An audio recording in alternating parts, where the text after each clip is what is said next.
All right, everybody, welcome back. So in this video, we're going to cover something really basic. It's really important to trading options.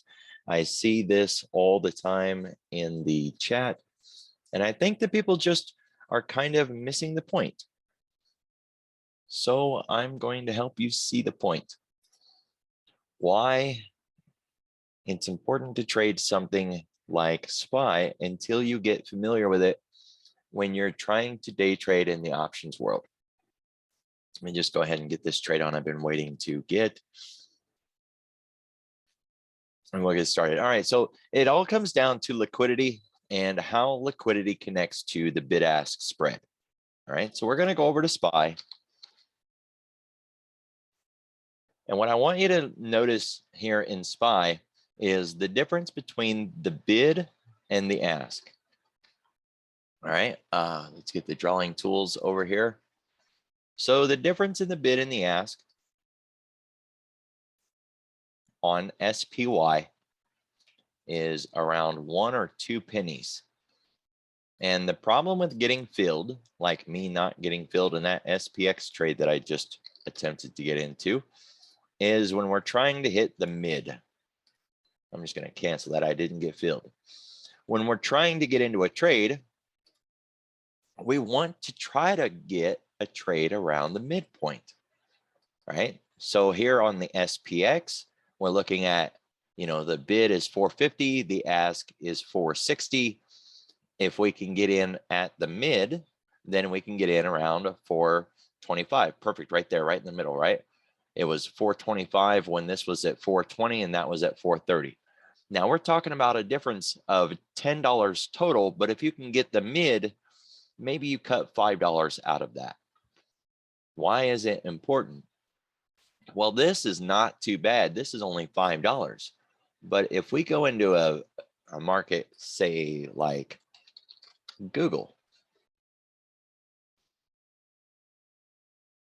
23.90, 25.30, you're getting filled at 24.65 if you get the mid.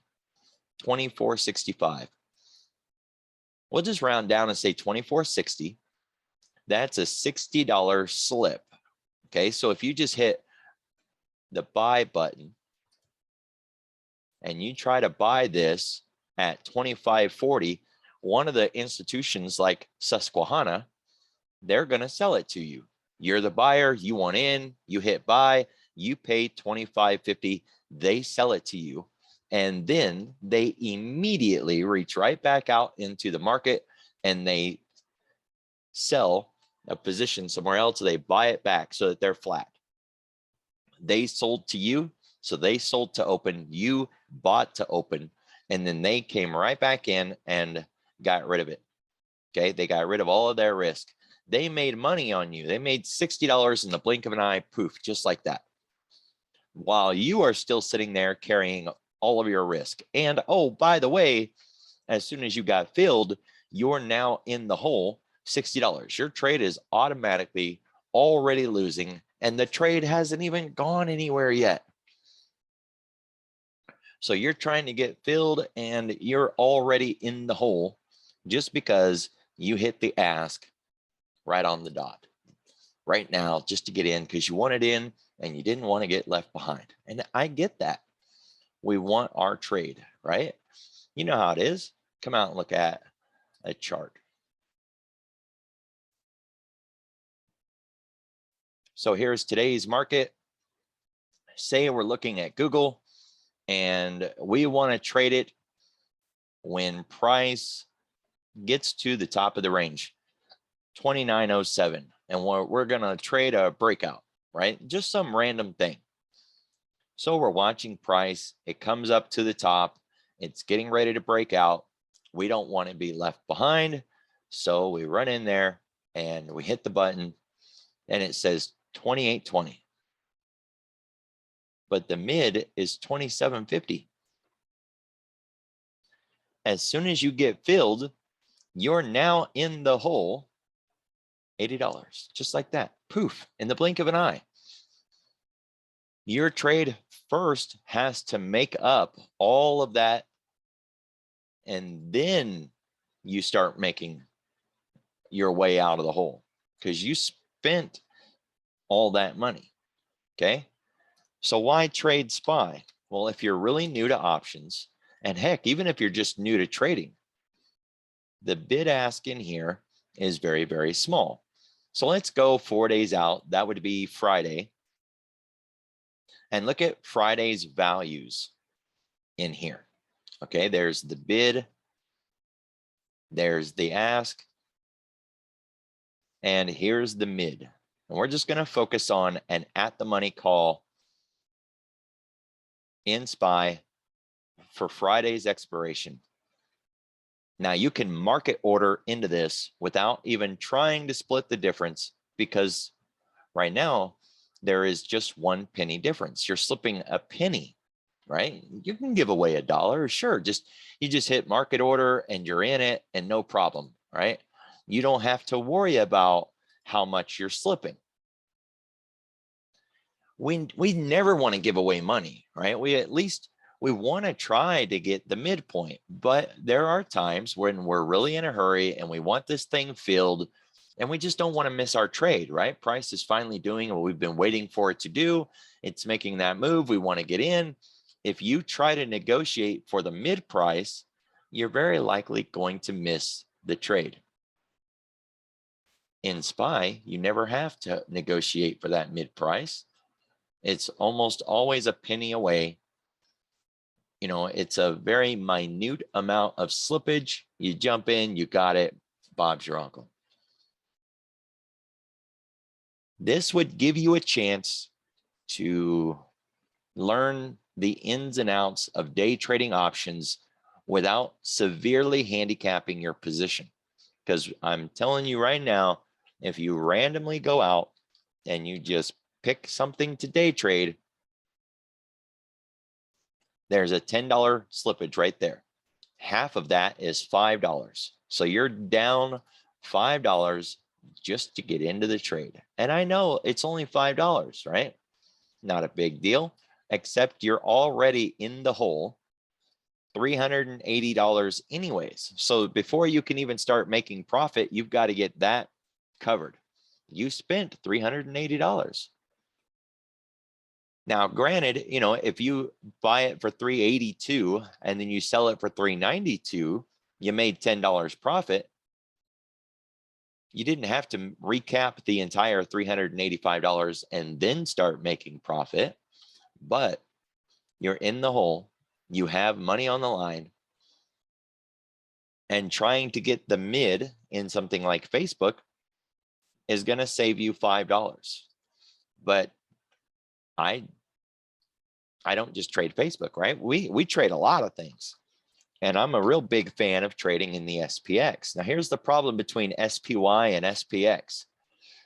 Even though this is considered the mother of all products, it is, you know, one of the most historic and venerated things that you could ever trade. It is super, super liquid. That is a wide bid-ask spread. It's $15 slippage at the money, right? $15. Out here, it's not too bad, $10 if you can time it right. It's a little bit laggy. Now, why is it connected to liquidity? Well, the more liquid it is, the more traders are participating, the more they are fighting for a more fair price. And you're lucky, you're often going to see a lower bid-ask spread difference. So the more traders there are, typically the tighter the spread, the less you slip. When you get into things that aren't so liquid, then the spread becomes a lot wider and you're finding it harder to get filled, even if you are willing to pay the asking price, which you shouldn't be wanting to do, right? So here's Caterpillar. That's a pretty popular name. $10 spread, $5 of slippage. It's not that bad, but look, we're only going 4 days out, you know, and in a day trade, I mean, that's what a lot of us do. How about we go 11 days out? What's the slippage look like? What if we went back to Facebook or we went to Google? right? So I get it. You want filled. You're in a hurry. You are willing to pay to get in, but you really have to think about how much am I slipping? And when I see people say, oh, well, I added another 2 or 3 weeks because I wanted to give myself time, and then they're getting out in the same day, what are you giving yourself time for? If you honestly think you really are going to get out at the end of the day, you don't need a month. There's no benefit to you to go all the way out to January 21, 18 days to expiration, when you know in your heart of hearts that you're getting out of this thing in an hour or less. If you wanted to give yourself a little bit of time, you could go 1 extra week out. Anything more than that, you're just handicapping your position with bid-ask spread differential, especially if you're just buying it on the ask. But you're also handicapping yourself by time, right? Because the more time that's in that thing, the more money is in it. It's going to cost you more money to go that far out, and you're not getting any benefit. A lot of times those farther out options won't even make as much money in the move. So then your underlying market makes a $6 move, and you see maybe 20 cents on the dollar. For every $1 it moves, you make 20 cents if you go far out. Whereas if you were closing in, maybe, you made 45 cents on the dollar. So when you're getting ready to take a trade, look at how liquid it is. Look at the volume today, 9 on the volume, 9. And Google's supposed to be, popular. Everybody wants to trade Google.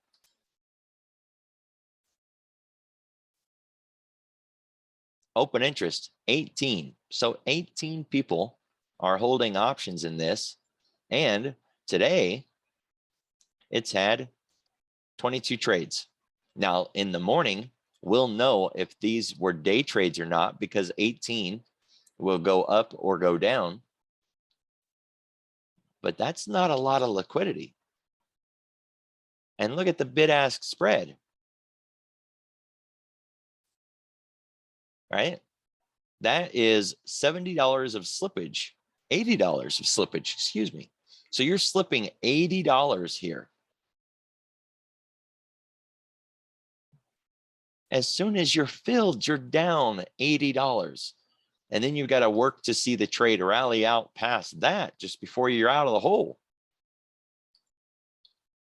So start with something like SPY. It has 1 penny wide differences. And even if you go out a few days, it's still a very liquid product. This way, you can just come right in and hit the ask and pay whatever they're asking for it. And you're really not slipping that much. You're almost guaranteed to get filled because it's super liquid. Look at how much volume today, 19,600 contracts traded today. You can get in and out really fast, very tight slippage. This is the perfect day trade product to learn how to trade options without getting severely handicapped. I appreciate your time, guys. I look forward to seeing you at the next video.